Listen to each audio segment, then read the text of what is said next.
Your daily dose of sports and fun. This is the Morning Drive Podcast from Double T 97.3, presented by Cantex Roofing and Construction.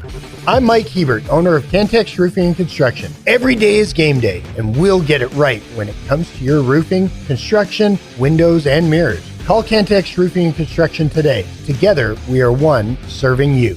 I mean, Jamie may, you may open up the chat line on still there. They on just a don't Sunday. answer. Right, Yeah. right. Yeah, that's very fair. And we don't have an answering machine, so you can't leave a message. That's probably good too at times. You know. Yeah, no, that could be bad. That could, or it could be. I could get yelled at a lot on that. I don't want to to be exciting too. I mean, it could be one of those things that could really kind of just make you smile when you come in on Monday morning to kind of hear what the anger or joy is in someone's voice. Usually, people don't call in times of joy. They call in times of anger. Yes, the Double T 97.3 Coors Light post-game show is usually a lot more active after a Red Raider football loss than it is after a win. Nobody really wants to break down the win. They want to break down the loss, so to speak. Sometimes even in the wins, they want to. They're not happy. Right. We've all been there. Right. My team's won plenty of games where. My teams over the years where you feel like you got lucky and you shouldn't have won because you didn't play very well, whatever. Let's see. Lady Raider basketball from Saturday. They beat BYU. Oh, man. Free throw shooting down the stretch was really good, Jamie. In the fourth quarter, they went 11 of 12 from the free throw line. They shot 3 of 12 from the field. They won the ball game 70-65 and ends a 5-game losing streak.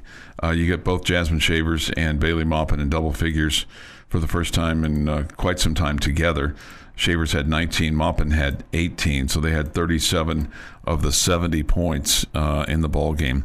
I think it was like the last 7:46 of the game that you did not score a field goal, but you got to the free throw line and made your free throws. And that was the difference in the ball game. Yeah, you found a way. And at this point, when you're on a 5-game losing streak, you'll take anything to just find a way to end that streak. And Lady Raiders got it done. Yeah. So they won Saturday evening over BYU. I thought another kind of a key for them was they had some second chance opportunities. They had 13 offensive rebounds, 11 second chance points. Still gave up more points in the paint than you would like, 34 to 18. But at the end of the day, even though you shot just 67.6% from the free throw line, it was the 11 of 12 in the fourth quarter that was the difference in the game because BYU in the fourth quarter went 4 of 7 despite shooting 7 of 16 from the field. So you had a lead as big as 16 in the third, and frankly, you were outscored in every quarter but one in the game. Three out of 4. Yeah. That was one of the things that really jumped out at you after the game was over.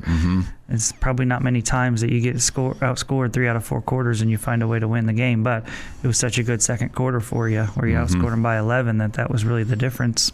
And you didn't have any of those 5-point quarters where you get outscored by 12 or 14 like you have over the course of this streak. Right. So that was better. You shot better in the second quarter. That was your biggest quarter production-wise, 21 points, 7 of 14, 3 of 4, and could have really extended your lead, but went 4 of 8 from the free throw line. In fact, in the first half, you were 6 of 12 from the free throw line. Sarah Sonogo had a tough outing from the free throw line on Saturday. She went 3 of 10. She kept getting some opportunities. I thought her frenetic defensive pace in the first half was really a big difference in the ball game. And then they kept getting the ball into her, but she either didn't make the shot or was altered by the shot because she was fouled, and then getting to the free throw line just struggled a little bit. But like you said, at the end of the day, they get a win, and then they'll play in Houston on Wednesday. That game's been moved to a 2:00 tip because of the pending weather in Houston. So we'll have it at 1:30 with the tip at 2 on Wednesday. They take on Houston, a team that in Big 12 play, they have won 5 straight, or they're looking for their 5th straight. They won 3 last year. They won 1 already this year. So you're looking for your 5th win in a row against Houston. Okay. Anything that You're saying Houston has won 5 straight? no, Texas Tech has won 5 straight. Against Houston? Okay. Going in, this will be you're looking for your 5th straight. Against Houston. Against Houston. Okay, I was going to say, last I saw, Cougars were terrible. Right. Well, Yeah. right. They have a win over Oklahoma State. That's their shining mark. So they've proved to themselves that they can beat somebody. But yeah, you won 3. Surprised me there. I was like, man, they really turned it around. Good for them. No. Sorry if I confused you. You won 3 last year against him. You beat him on December the 22nd. Yep. And then you play tomorrow. So Yep. that's Gotcha. okay. There's your right. 4. Are you looking for anything tonight in the national championship game? Is it just one of those things you just like to see a good game, or do you care? I'm looking for Notre Dame to win. Okay. Yeah. I would be happy if it's a good game. I mean, blowouts are kind of boring to watch. Mm-hmm. So yeah, I hope it's a good game. I'm double checking this. Okay, and this is true. So Notre Dame, we all know. Most people that follow Notre Dame would say, I haven't won a national championship since 1988. Okay, It's been a long time. Right, it's been a long time. They were the consensus national champion. Do you know who they beat? Because I didn't know this until seeing this article. Do you know who they beat to win the national championship? In 1988? Yeah. Miami. No, West Virginia in the Fiesta Bowl to win what was then the consensus national championship. Okay. They beat them 34-21. So, and at the time, West Virginia was ranked number 3. Well, it makes sense. National championship game back in the day, you'd have 1 versus 3, right? Yeah. Well, but this was before. I know it was a bowl tie-in that Yeah. the number 2 team was tied in to go play somewhere else. I'm sure that's what it was. Why else would they have not put 1 and 2 together, Chuck? Because some of those bowl tie-ins didn't always work out. That 1 and 4 and 2 and 3 played each other. It didn't always work out that way until you got to the BCS. This is the 88 was pre-BCS. I know.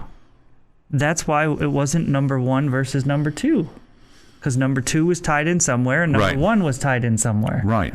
That's what I said. Yeah. No, but I mean, but it was. I mean, it didn't always work out that 1 and 3 would play each other. Right. I understand that. Okay. I'm not suggesting that it did. Okay. Sometimes 1 played. 6. Yeah. Right. Whatever. Yeah. Okay. Yeah. No, I kind of. I hear what you're saying now. Okay. 6:23 this morning here on the Morning Drive. Thoughts, comments, Yates Flooring Center chat line. If you had observations from the weekend that you would like to pass along, whether it was from the game itself or from the football from over the weekend, which was Sunday was better than Saturday. Although the Saturday night game, how about the Washington Commanders taking down the Detroit Lions? Yeah, they were really impressive. I would tell you the most impressive team of the weekend was the Commanders. I know the Lions are banged up and they're not at full strength or whatever, but that was an impressive performance by a rookie quarterback and a first-year head coach there for the Commanders. Good for Coach Kingsbury and company. That's awesome to see. Yeah, so they will play for the right to go to the Super Bowl, and they'll take on the Philadelphia Eagles, who were winners over the Los Angeles Rams in the snow. That was a fun game to watch yesterday. We'll get more into that throughout the morning here this morning on the Morning Drive on Lubbock Sports Station, Double T 97.3 and Double T 97.3.com. This is the Morning Drive podcast from Double T 97.3, presented by Cantex Roofing and Construction. For this day in sports history, today is January the 20th, 2025. We'll make history today because there'll be a national champion crowned between Ohio State and Notre Dame in college football game you'll hear on Double T 97.3 at 5:30. But with this day in sports history, here is Jeff McGuire. Starting in 1952, NBA's first superstar, George Mikan scores a career-high 61 points, leading the Minnesota Lakers to a 91-81 double overtime victory over the Rochester Royals. And that may be the first time I've gotten his name right, the first time in a year. George Mikan? I always mess up Mikan. What do you say? I don't even know. Like, that's the problem. Like, I don't know in my head what I was saying wrong. We had this conversation like once a year. What that says, Jeff, I didn't play basketball in high school. is that you didn't ever play basketball. Yeah. Because everybody who's ever played basketball since they were the youngest of kids knows the Mikan drill. Uh-huh. Yeah. And I've done the Mikan drill, didn't know that that's what it was. Yeah. But yeah. 1968, U.S. Female Figure Skating Championship took place, won by Peggy Fleming. 1980, U.S. President Jimmy Carter is an idiot. Moron. Wow. Dumbest thing in sports. Jackwagon. Here we go. This is, along with Jim Thorpe, this is his other... I can't set you up anymore for that. Yeah, that yeah. There's two things that really are in Jeff's craw forever. Jim Thorpe getting stripped of medals, and Jimmy Carter banning the United States from going to the 1980 Olympics. Moron. I mean, it's there every year. I don't know. I guess it's just a word, but banning doesn't seem like the right term. Well, he boycotted the Olympics. Boycotted is the better word. Yeah, boycotted. But he banned the Olympians from participating. But he boycotted is the better word. You're correct. Boycotted the Olympics. He didn't. Yeah. Olympics are about coming together. You don't boycott that kind of thing. 2007. Duradora scores 19 points and blocks 3 shots as Texas Tech upsets number 5 Kansas 69-64 to end the Jayhawk win streak at 10. And in 2013, the AFC Championship and NFC Championship games took place. Gillette Stadium in Foxborough, Baltimore Ravens beat the New England Patriots 28-13. And in the Georgia Dome, the San Francisco 49ers beat the Atlanta Falcons 28-24, setting up the Harbaugh Bowl. The Harbaugh Bowl. Okay. Yeah. You kind of slurred that there. I was trying to Harbaugh Bowl? Harbaugh Bowl. Okay. Remember on Friday when I said we got a big day today? Yeah. Big day. Yeah. Dr. Mike Gustafson, 58 today. Wow. Happy birthday. Happy birthday, Gus. Torian Henderson, 42 today. Mm-hmm. Big day. Buzz Aldrin, 95 today. Rainn Wilson from The Office, 59. Stacey Dash is 58. She was in Clueless. Ron Harper, 61. Nick Foles, 36. And Giovanni Soto is 42. Today is Inauguration Day. Yes. Pick a president. They were inaugurated today. Right. I'm not going to go through the list of that were. Right. There's some exceptions, obviously, that weren't. Johnson was inaugurated on the 22nd of November, 1963. Ford was on August 8th. Well, he was sworn in on that day. That's what the inauguration is. That's right. when all of that kind of takes place. Some also are done on the 21st if the 20th is on a Sunday. Like, there's reasons it's not on the 20th, but pick a president. They were inaugurated today. That's this day in sports history. That's this day in sports history. All right, thank you, Jeff. Just the note, and I think I've probably said this several times on this day, with regard to Peggy Fleming. So in 1961, the entire U.S. figure skating team, including Peggy Fleming's coach, she was 12 years old at the time, so she wasn't on the team yet, was killed in a crash in 1961, and they were going to the World Figure Skating Championships. And then Fleming was then subsequently coached by someone else, obviously, and her style of skating then goes to 5 U.S. titles, 3 world titles, and the gold medal at the 68 Olympics in Grenoble, France. So she, along with Dorothy Hamill, kind of were the it girls, right? Mm-hmm. there for a while. So at any rate, this from Viva 73. I agree with you. Carter was an idiot, not because of the Olympics, but because he caused me and my brother over $200,000 when he banned the shipping of commodities to Russia. We went from $5.50 a bushel to $1.50 overnight. We stayed in farm, but we never really recovered that $200,000. Sorry to hear that. Yeah, it stinks. It does stink. That's There's probably like a personal reason to be mad at That's a somebody personal there. reason. That is a personal reason to be mad right there. We'll have high school fan zone tonight for you on 100.7 The Score. Coaches from Coronado, Estacado, Lubbock High, and Monterey will be on from 6 until 7:30 tonight on 100.7 The Score. Friendship, Lubbock Cooper, and Liberty will be on Wednesday from 6 to 7:30 on 100.7 The Score. Okay. We'll have the national championship game tonight. We mentioned that, Ohio State and Notre Dame. I heard, and I thought this was a great description. I think it was the end of the bench, and it might have been, I don't think it was Jeff and Jeff, but I think Jeff Haxton was one of them. They were talking about Ohio State's coach, how he looks like the Hamburglar. Ryan Day, yeah.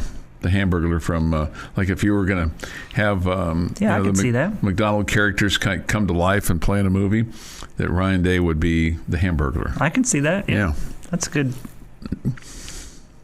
analogy or good, I don't know, comp. I don't know if it's a good comparison, right? Yeah. I don't know if you would want to be referred to as the Hamburglar or not. It wouldn't hurt my feelings. I would prefer to be called the cheeseburglar, but not than the Hamburglar, but that's okay. Shout out to, and I don't know who it was, the Morning Drive listener who extolled our program to the BYU announcer who was en route to Lubbock from Dallas on Friday. But whoever he was sitting next to the play-by-play guy from BYU, and I guess they got to talking about sports and radio and whatnot, and he extended the right hand of fellowship of the Morning Drive and was highly complimentary of our fine radio program, Jamie, to the point where the BYU guy's like, "Hey, you guys, do you do a radio show?" I'm like, "Yeah." He goes, "I met one of your listeners." I'm like, "Oh, that's cool." Checks in the mail. Checks in the mail. And I don't believe, because I said, was it Dan? I said, we have a Dan in Dallas who was coming to the game, but I think Dan was driving to the game and not flying to the game. But I don't know. So there's another one, Jamie. I know we have Dan in Dallas, and there are other Dans that listen, and there are other people in Dallas that listen. I don't think Dan in Dallas is the only person who would have been coming from Dallas to Lubbock this weekend. I am dying to know what was said. Like, was it one of those? Yeah, I listened to the show. It's a good time. They'll talk a little sports. They'll give you a little knowledge, but mainly there's just some silly things that they say. No, I think it was. We must have. He must be listening during the good times, Jimmy. During the good moments that we have. But I mean, we have good moments a lot of times. Yeah. So anyway, so thank you to whomever you were for spreading our banners far and wide, as they say, right? Bearing them, I think. What did I say? Spreading our banners? Spreading, maybe bearing. Yeah, bearing. That's the better word. That's the correct word.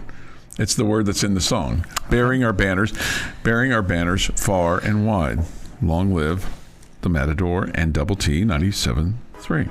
The Morning Drive podcast from Double T 97.3 is presented by Cantex Roofing and Construction. You do the. You can jump up and shout. I am not. You're not. Okay, that'd be somewhat surprising. How about if the Bills won the Super Bowl? Would you jump up and shout for us? Probably not in here. Do the Gator? No. No. I own peace and quiet, maybe. Yeah. 7:16 this morning here on the Morning Drive. Good morning with Jamie Lent and Jeff McGuire and Chuck Heinz. Bills winners yesterday. They'll play for the right to play for the Super Bowl on Sunday in Kansas City, and we'll have all the coverage for you for both the AFC and the NFC championship games. Although we'll have crazy deal. We'll have Texas Tech basketball on the air Sunday afternoon as they take on Oklahoma State. I think the tip is at 2 on Sunday. We'll have Red Raider basketball on the air for you tomorrow. They'll be in Cincinnati, the Queen City, Jamie. Queen City, huh? The Queen City. Queen City. Oh, that's interesting. How'd they get that nickname, Coach? They got promoted. Somebody gave it to them back in the 1700s. Okay. A bunch of guys gathered together and wanted to kind of raise up the cultural level and said, "Oh, this will be the Queen City." 5 o'clock broadcast time. 6 o'clock the tip from Fifth Third Arena there in Cincinnati, and the Red Raiders coming off of a big win over the Arizona Wildcats. I say big because they were undefeated in Big 12 play. They were receiving votes ahead of you, and I don't think Arizona's been a vaunted program over the years. Sure. Obviously it's won a national championship, and they've been a team that's always kind of been in the hunt. So a week ago Saturday, Coach Grant McCasland talked about how Iowa State, how they finished and had kind of had this look in their eye that they were going to win, so to speak. And so Coach McCasland Saturday after the game at his press conference was asked if this finish gave him a "we got to get this done" type of feeling. No, I completely agree with you. There was 7 minutes to go, or maybe we got like close to that 5-minute mark, and we were sitting in the timeout. And I just looked at these guys, and they were kind of looking around like, we hope we win this game. No, like, we're winning this game. We're winning this game. We are going to win this game. And they start like rallying. You can see them trying to figure out but how? I'll tell these dudes in the huddle, it's not if we're going to win this game. You know what I mean? It's how are we going to win this game? Let's go do it. And I can see that confidence starting to grow at the end of this game. And a lot of it had to do with JT. If you saw his energy he was playing with late, he really had a legit difference maker in the way he was competing, and that's the difference in this. I thought we played really hard at the end of the Iowa State game, but we weren't competing. In this one, we were competing. That's a fine line, I would think, probably for a coach to say that, where they're not competing to where they are competing. But that's, man, a lot of times that's the difference between winning and losing. Well, I think his point about JT is the key thing here. When you have certain players on your team that are quote unquote the dude, right? And everybody on your team gains confidence when the dude is getting it done, and JT was getting it done. And so when you have a guy that in crunch time or in clutch situations, or whether it's in the first half when the other team's on an 8-0 run and you need a basket to end it, whatever, if you have a guy that is got that look in his eye, that confidence, whatever, it just makes everybody around him more comfortable and more relaxed. And so when you have Toppin doing what he was doing down the stretch in the second half, the dude was the dude, and everybody else just is like, okay, let's go. Let's go hang out with the dude. Okay. Yeah.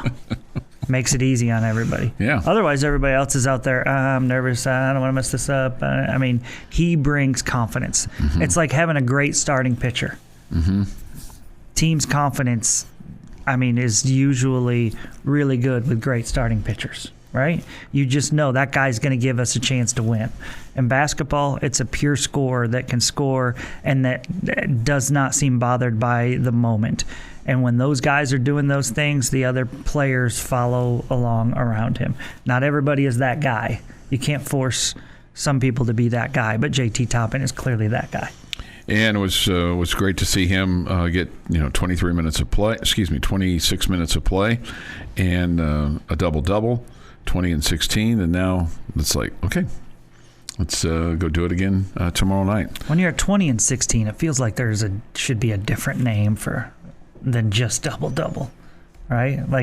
It's like a super double-double or something, right? It's It's a lot different than 10 and 10. Exclamation right? double-double. Sure. Sure. When you're 15-15, it needs a new word.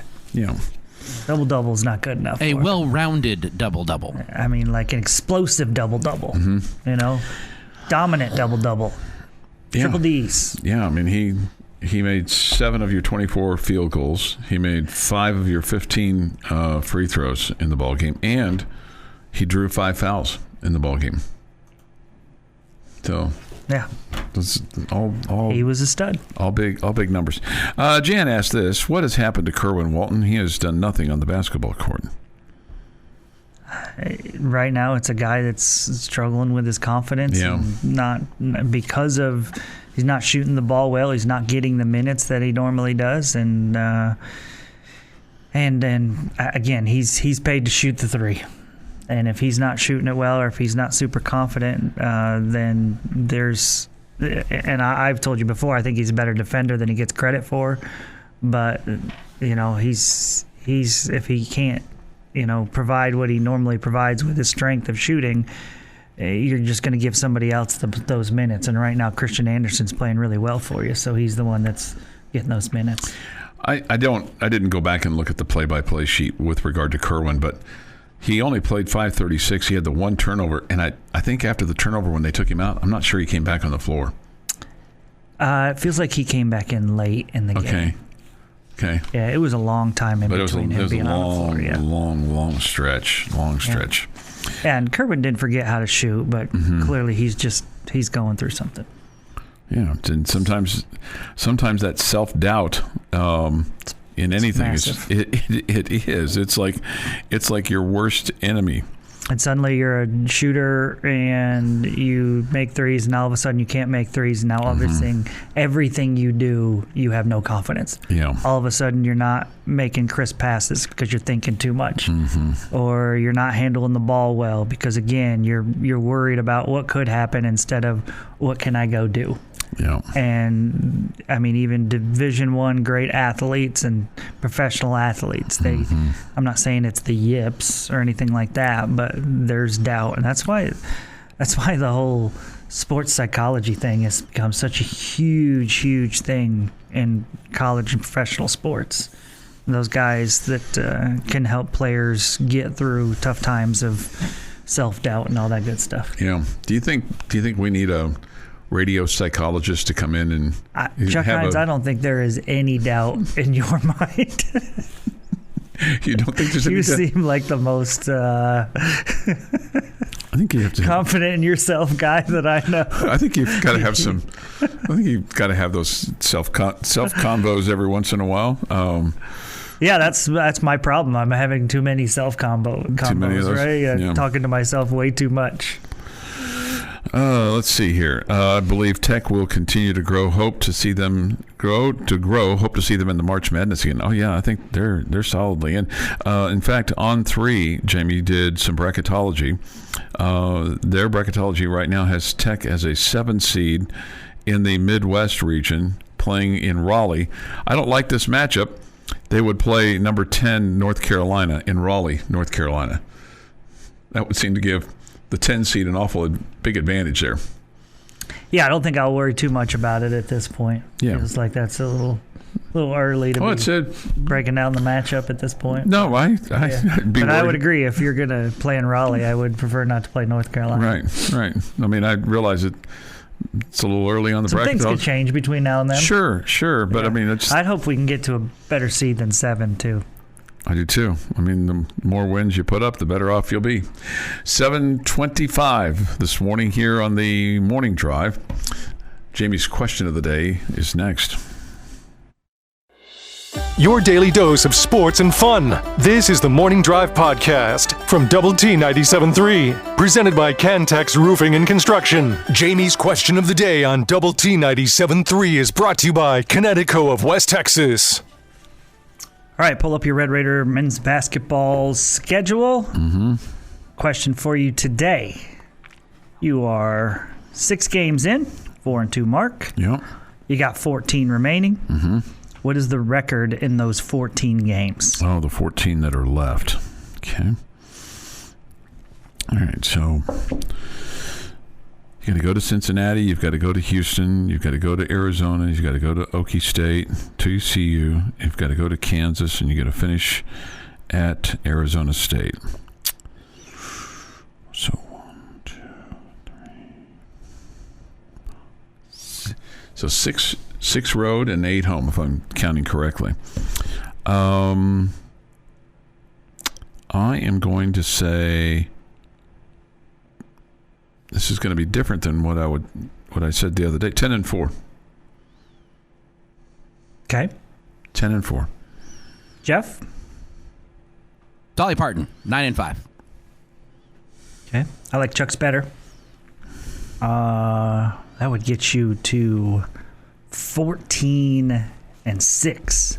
I know. You would think that would get you top 3 at the very worst, right? Yeah. And the conference, and that would probably get you 4 seed or better in the NCAA tournament. Yeah. I'm with Jeff. I'm predicting 9-5. Okay. So 9-5 makes you 13-7 in conference play. I think that's top 4-ish in the conference, and you're probably a 5-ish in the NCAA tournament seed wise. So Jeff, who do you have your losses as? We'll see if we have the same ones.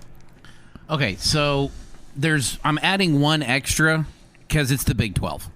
I don't know who that 5th loss is going to be to, but I don't know that you're going into Houston, Kansas, or Arizona and getting a win there. Okay, I have all 3 of those as losses. I'm also looking at. By the way, the texture's correct. 7-7. As I was just kind of trying to count that real fast, I missed a road game or I didn't count correctly. I also don't think you're going to beat Houston here. You got Houston twice. So there's 4, and then a 5th one yet to be determined because it's the Big 12. Okay, I have those 4, and I'm wondering now. I'm confused who I had as my 5th. Because I had 5, and I had those same 4, Jeff. I guess either West Virginia or Baylor at home. Yeah, I mean, it could be either one of those. You could get both of those and then lose to Arizona State. Like, it is the Big 12. Yeah. Basketball. Were those your 4 losses, the 3 road in Houston, Chuck? I think, I think you're going to lose at, I don't know if you're, it's, the loss at Houston. Yeah, I can see that. That's on February 1st. I think you're going to get one. I think you're going to get Houston at home. So I'll have the loss at Kansas, at Arizona, and then I think there's going to be a home loss in there at some point in time. Maybe I don't think you lose to West Virginia at home. It's a noon game. It's a Saturday. It should be pretty juicy.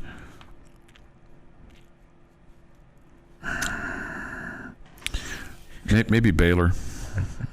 Might be back to back. Be juicy. Juicy. Yeah, it'll be juicy. Okay. I'll say you'll lose 3 on the road, and you'll lose 1 at home. It's not West Virginia. That's not West Virginia. I'll agree with Jeff. The 2 Houstons. Okay. The 2 Houstons at Kansas and At Arizona. And at Arizona. Yeah. So we're all in agreement, those 4. Yeah. Okay. Jeff and I are just wondering which one at home will slip away besides the Houston one. Yeah. I think Baylor and West Virginia are good. Right now I would put West Virginia as better. I think you could absolutely win both those games at home, but I don't know. Just feel like one will get away from you. What?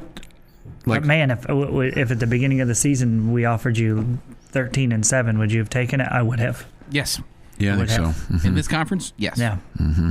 I think if you asked me right now, I would take it.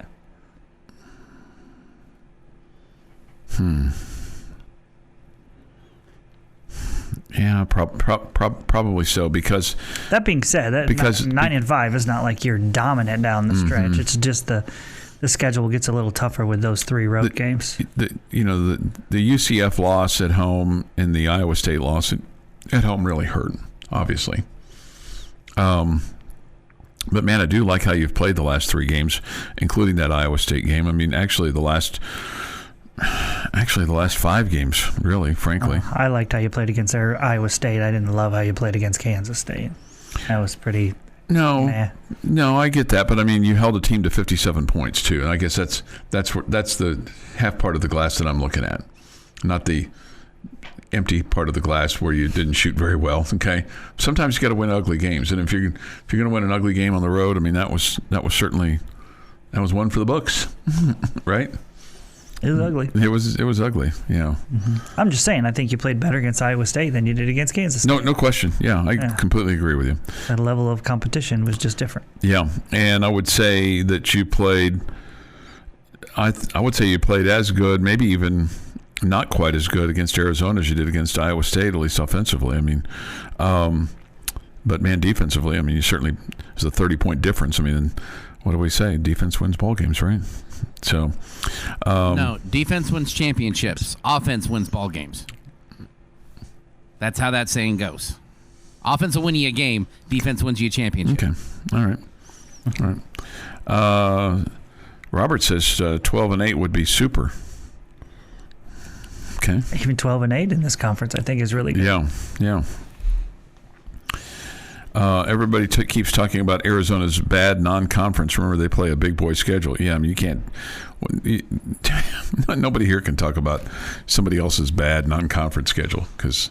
Well, it was their bad non-conference play. Yeah, it's not really their schedule. Yeah. We're talking about their play. Their play. Yeah, they were pretty bad in non-conference play. Yeah, but not their schedule. I don't know that the schedule was any problem. I mean, it was a problem for their team because they couldn't win. Because they couldn't win. Yeah. The Morning Drive podcast from Double T 97.3 is presented by Cantex Roofing and Construction. Good morning with Jamie Lent and Jeff McGuire. I'm Chuck Heinz. We come to you this morning from the First United Bank studio. We look forward to hearing from you today on the Yates Flooring Center chat line. Visual Edge IT hotline is open too, 806-771-0973. We'll have the high school fan zone tonight at 6 on 100.7 The Score. The recap of the weekend sports-wise for the high school guys and gals from Coronado, Estacado, Lubbock High, and Monterey High School. I had a lady come up to me at the arena on Saturday wanting to know if we'd been given an Estacado hat. I guess Mr. Rosetta put some hats out when the various coaches are up, and I said no. I said, but if you'll drop one off, I will get it to Mr. Rosetta, and he can put that out there when the Estacado guys and gals are on his fine program.